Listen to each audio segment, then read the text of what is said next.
चला एक पाऊल सिद्धपेठाकडे आलो असता या ठिकाणी जे पाईपलाईनचे काम चालू आहे ते आपण पाहू शकता। आणि वारी ही फार अल्प दिवसामध्ये आली, त्याच्या आत हे काम पूर्ण होणं गरजेचे आहे, कारण या ठिकाणी लाखो भाविक येणार आहेत।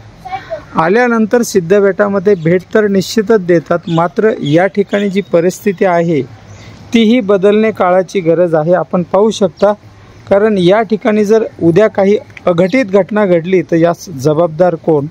पालिकेने याकडे त्वरित लक्ष केंद्रित करून या येथील बंदोबस्त सुव्यवस्थित करावा, जेणेकरून येणाऱ्या भाविकांना सुविधा आपण देताच त्या सुविधामध्ये कुठेही कमतरता पडू नये, कारण हा खड्डा खूप मोठा आहे। कोणाचा तरी जर काही त्रास झाला किंवा यातून अघटित घडलं तर यास जबाबदार प्रशासन असेल। त्यामुळं या ठिकाणी आपण पाहू शकता भाविक येतात आणि जातात, मात्र या ठिकाणी चालण्याची कंडिशनसुद्धा बेकार होती।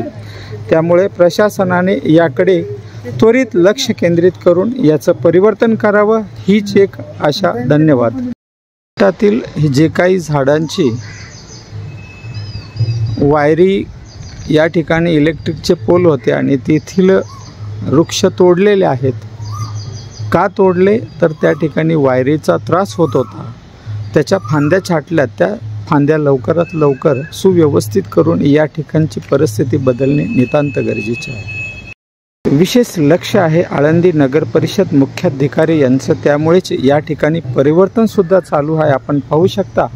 चला एक पाऊल सिद्धपेठाच्या अंतर्गत या ठिकाणी राड रोडा हा जो पडलेला आहे हाही सुव्यवस्थित करणे नितांत गरजेचे आहे, कारण याही ठिकाणी लाखो भाविक दर्शनाला येतात आणि त्यांची अडचण होऊ नये ती प्रशासनाने त्वरित दूर करून या ठिकाणी चालण्याची वाट आणि दगडी असलेली जी सुंदरशी सजवलेली आपली सिद्धपेठाची पाऊलवाट याकडे विशेष लक्ष केंद्रित करून याकडे बदल करावा आणि वृक्षारोपणाकडे आपण विशेष संवर्धन देऊन लक्ष केंद्रित करताय, त्याबद्दल आम्ही आपले विशेष धन्यवाद व्यक्त करतो, कारण पालिकेच्या वतीने विशेष लक्ष केंद्रित केल्याबद्दल मनपूर्वक धन्यवाद।